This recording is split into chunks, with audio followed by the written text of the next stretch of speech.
Online বিজনেসে বিশেষ করে আপনার এই অনলাইন বিজনেস স্ট্র্যাটেজি বা বিজনেস গোল সেট করা, প্ল্যান করা সবচেয়ে জরুরি। কারণ হচ্ছে দেয়ার আর মিলিয়নস অফ অল্টারনেটিভ, এত অল্টারনেটিভ যে আপনি একদম হারায় যাবেন যে কোনটার পর কোনটা করবেন, কি রেখে কি করবেন, আপনি পুরো মিসগাইডেড হয়ে যাবেন। আপনি দেখবেন যে 8-10 বছর ধরে আপনি অনলাইনে শুধু এদিক ওদিক দৌড়াদৌড়ি করতেছেন, বাট আপনার আলটিমেটলি কিছুই করা হয়নি। এর কারণ হচ্ছে আপনার শুরুতে যে জিনিসটা সেটা হচ্ছে প্ল্যানটা আপনার করা হয়নি।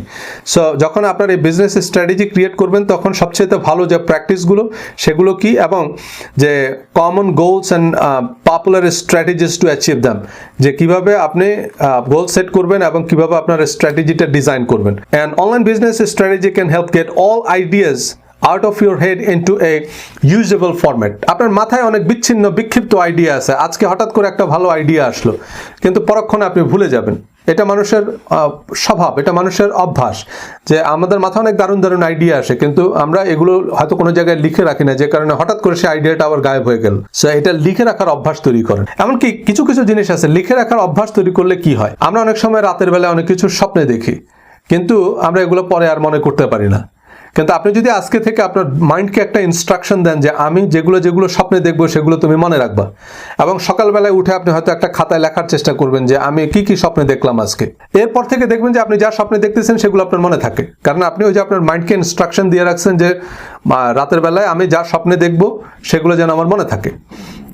সো এরকমই অনেক দারুণ আইডিয়া আসবে আপনার মাথায়, সেগুলোকে আপনার একটা কাগজের মধ্যে লিখতে হবে, তাহলে তখন আপনি দেখবেন যে হ্যাঁ এটা একটা কনক্রিট প্ল্যান তৈরি হয়েছে। Identifying actions tailored to your goal will provide you with a better understanding of how to meet your business needs.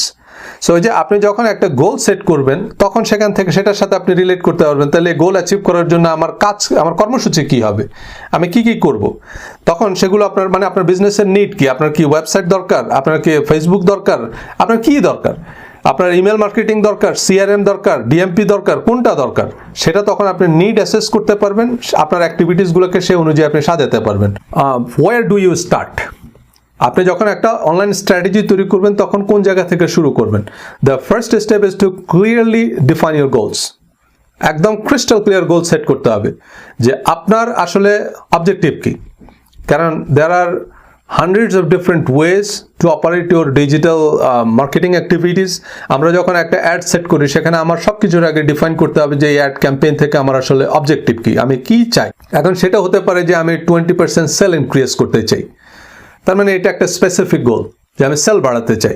বা আইডেন্টিফাই 100 পটেনশিয়াল কাস্টমার, আমি 100 জন কাস্টমারকে আইডেন্টিফাই করতে চাই, হুইচ ইজ লিড, মানে 100 জন নতুন কাস্টমারকে আমি একটা তালিকা চাই যাদেরকে আমি পরবর্তী 3 মাস আমি নার্সিং করব, মানে তাদের সাথে আস্তে আস্তে আমি রিলেশন বিল্ড করব, তাদের সাথে আমি একটা সম্পর্ক উন্নয়ন করব, আস্তে আস্তে তাদেরকে আমি আমার বিজনেস মেসেজ পাঠাবো, দেন একটা পর্যায়ে তারা আমার কাছ থেকে কিনবে।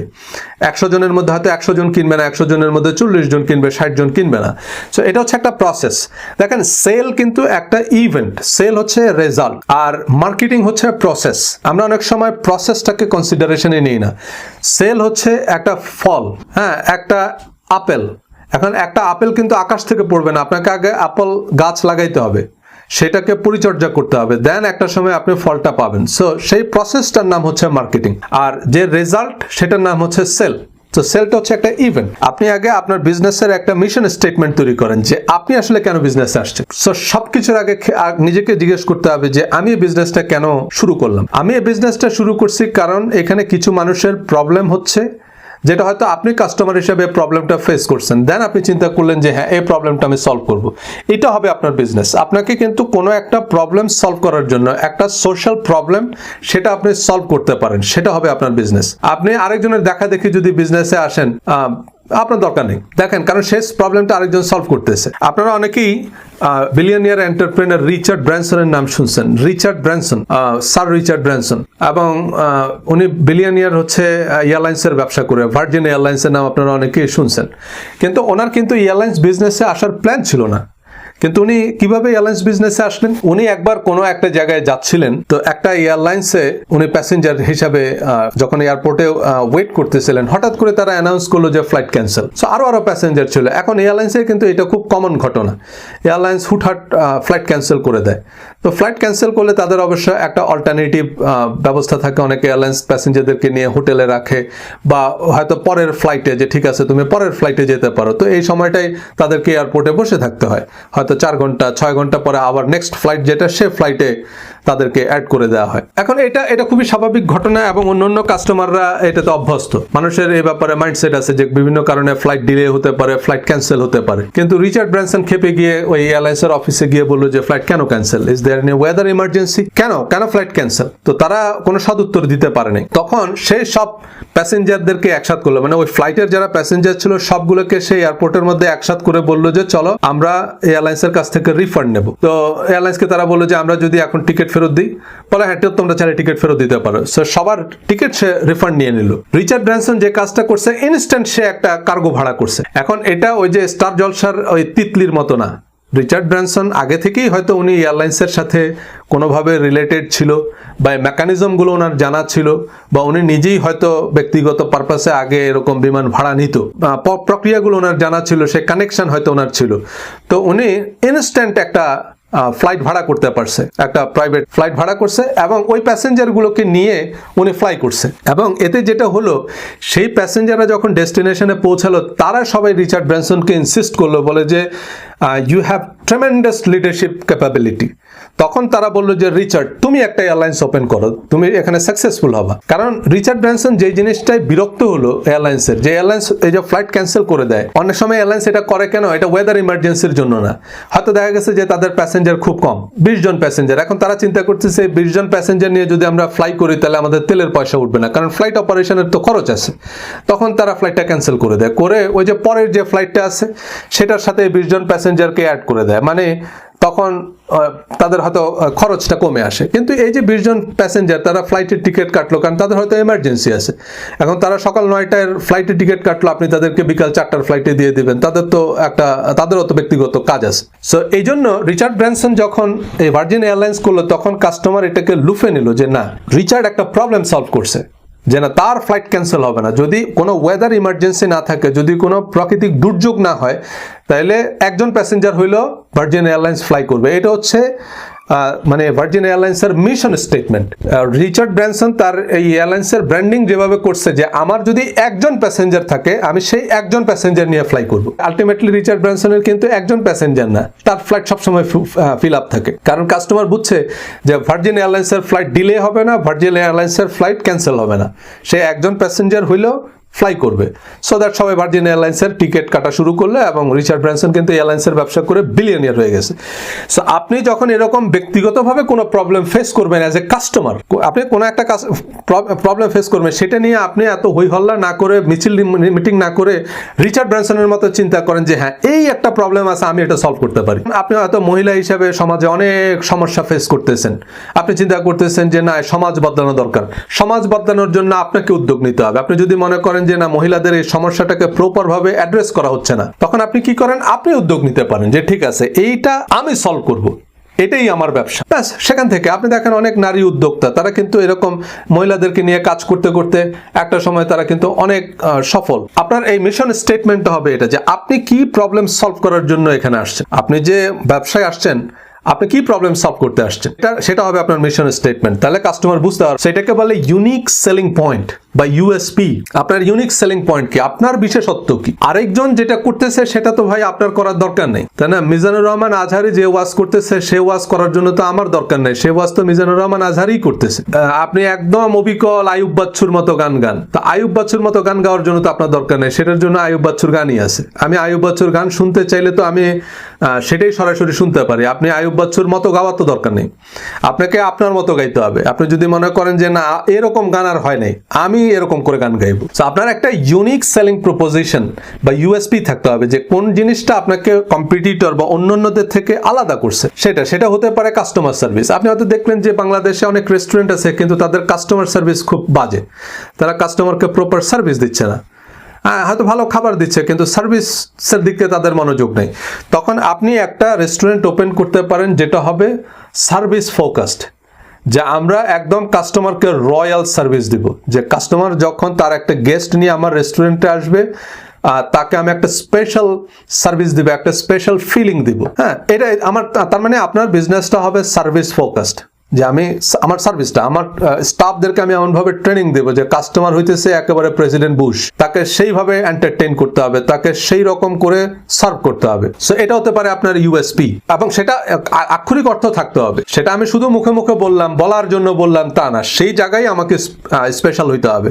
এরপরে কোয়ালিটি, আপনি দেখলেন হয়তো কোনো একটা জায়গায় বিজনেস হচ্ছে, অনেকেই বিজনেস করতেছে কিন্তু তারা হয়তো ঠিকভাবে কোয়ালিটি কন্ট্রোল করতেছে না।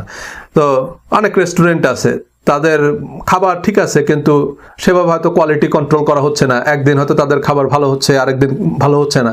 সো আপনি চিন্তা করলেন যে না, আমি কোয়ালিটি কন্ট্রোল করবো, একটা consistent quality.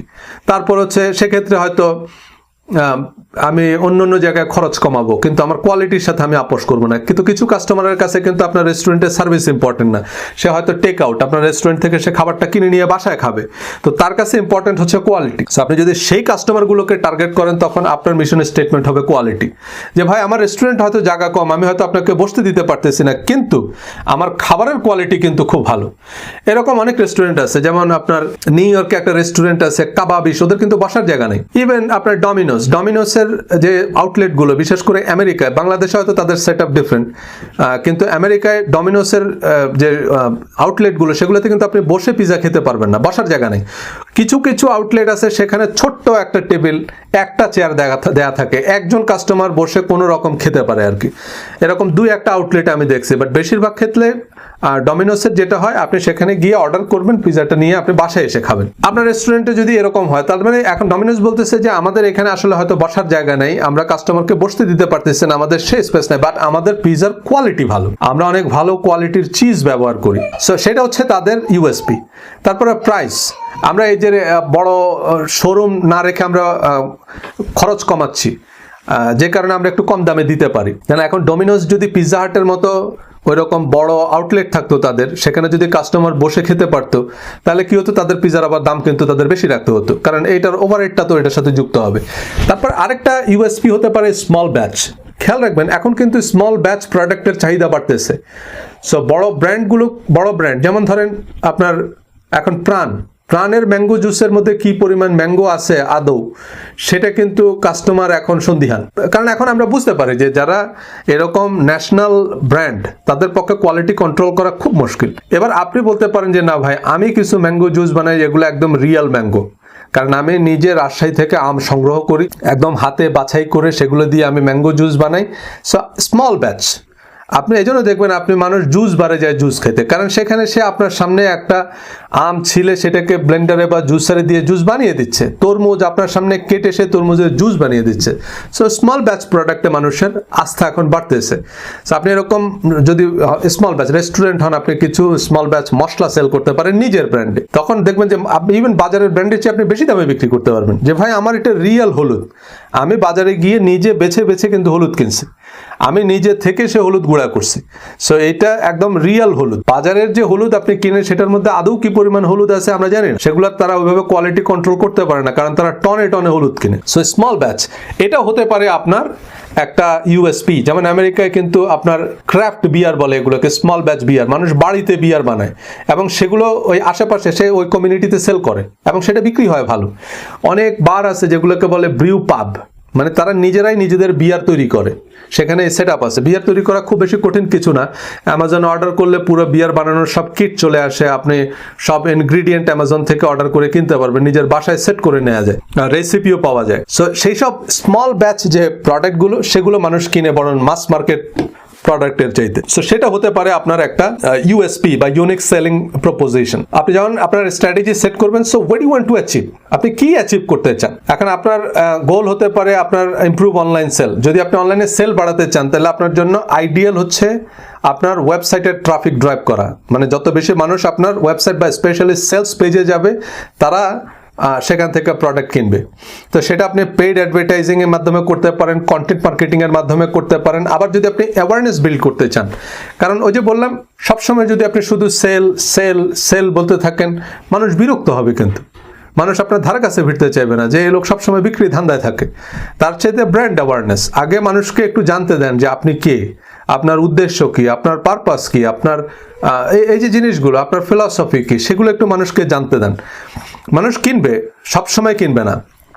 So social media হচ্ছে ব্র্যান্ড অ্যাওয়ারনেসের জন্য একটা ভালো আইডিয়া। সো ওই যে বললাম আপনার গোল, সেটা যদি আপনার ব্র্যান্ড অ্যাওয়ারনেসের জন্য হয় তাহলে সোশ্যাল মিডিয়া এবং আদার ওয়েবসাইট বরং সেক্ষেত্রে অনেক বেশি ইউজফুল। এরপর হচ্ছে building email list. Email list building করা বা ইমেল মার্কেটিং, যদি আপনি B2B বিজনেস হন বিশেষ করে, সেক্ষেত্রে আপনার অবশ্যই email marketing must. Email marketing থেকে আপনার B2B মানে বিজনেস টু বিজনেস কমিউনিকেশনের ক্ষেত্রে ইমেল মার্কেটিং ইম্পর্টেন্ট।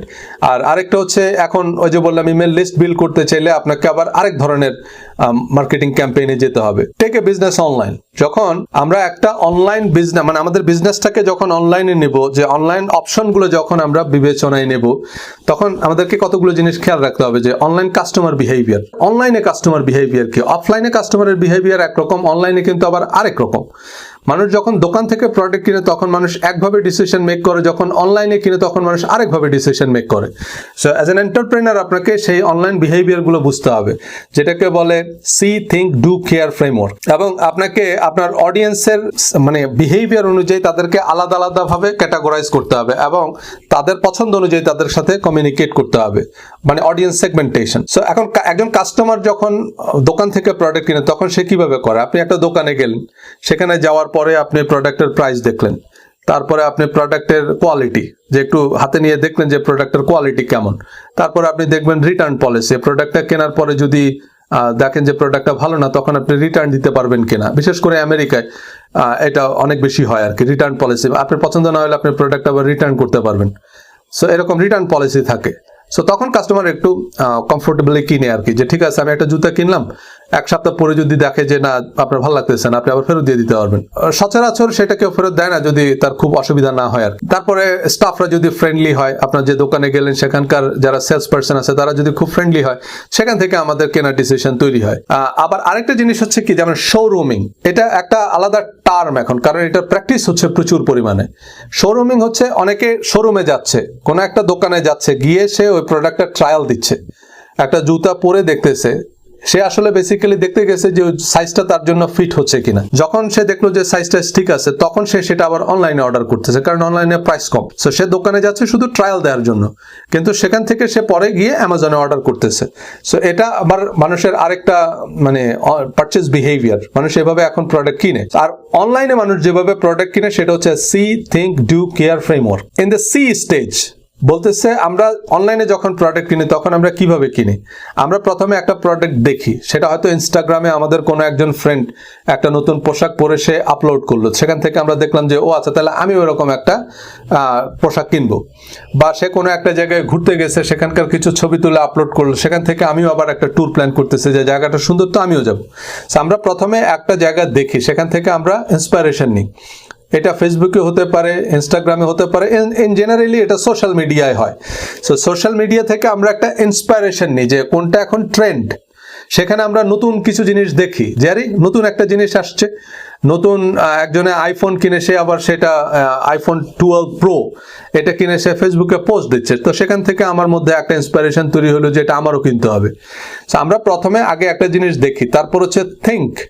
আমি তখন একটু সিরিয়াসলি চিন্তা করা শুরু করি যে আমি যে প্রোডাক্টটা কিনবো, তখন আমি একটু রিসার্চ করি যে আচ্ছা আইফোন 12 প্রো নাকি আপনার স্যামসাং নোট 20, এই দুটার মধ্যে আমি কম্পারিজন দেখতেছি যে হুইচ ওয়ান ইজ বেটার। তো তার মানে আমি এখন চিন্তা করতেছি, তখন আমি এটা গুগল করতেছি, মানে অনলাইনে আমি এখন একটু সার্চ করতেছি বিভিন্ন জায়গায়।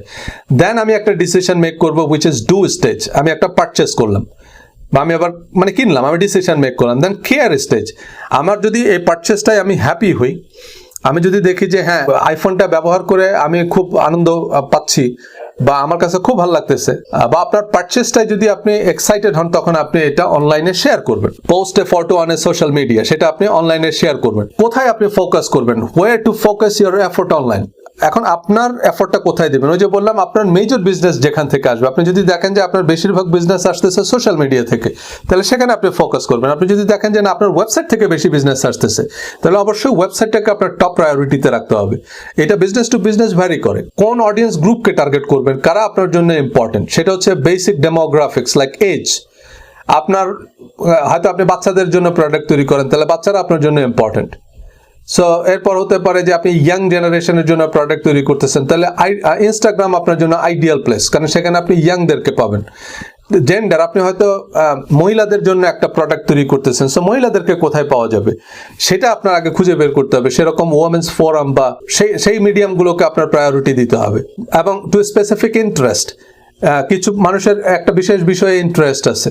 কেউ হয়তো আপনার পেট কুকুর পোষে, তারপরে বিড়াল পোষে। এখন আপনি যদি কুকুরের খাবার, বিড়ালের খাবার এগুলো বিক্রি করেন, তাহলে আপনার সেই বিষয়ে যাদের ইন্টারেস্ট আছে, বা অনেকে পাখি পোষে, তা আপনি যদি পাখি বিক্রি করেন বা পাখির খাবার বিক্রি করেন, পাখির খাঁচা বিক্রি করেন, তাহলে এই জাতীয় লোকগুলোকে আপনার টার্গেটে নিয়ে আসতে হবে। এদেরকে নিয়ে আপনার গবেষণা করতে হবে যে এরা আসলে কোথায় থাকে, এদের পার্সোনালিটি কেমন। সো সেই চ্যানেলগুলো আপনার খুঁজে বের করতে হবে, সেটা পেইড এবং আপনার অর্গ্যানিক দুই ক্ষেত্রেই। So most channel allows you to target paid advertising to specific audiences and to people within a certain radius of your business. আপনি সেটা প্রায় প্রত্যেকটা অনলাইন প্ল্যাটফর্মে আপনি হচ্ছে সার্টেন জিওগ্রাফিক রেডিয়াসে অ্যাড দিতে পারবেন। মানে আপনার দোকান, সেটা থেকে হয়তো 5 মাইল রেডিয়াসের মধ্যে আপনি অ্যাড দিতে পারবেন, 10 মাইল রেডিয়াসের মধ্যে আপনি অ্যাড দিতে পারবেন, বা কোনো একটা স্পেসিফিক ইন্টারেস্ট গ্রুপ, তাদের সামনে আপনি আপনার বিজনেসটাকে পৌঁছাতে পারবেন through online advertising. Understanding customer behaviour, কাস্টমারের বিহেভিয়ার বুঝতে হবে, কাস্টমারের পছন্দ অনুযায়ী আচরণ করতে হবে।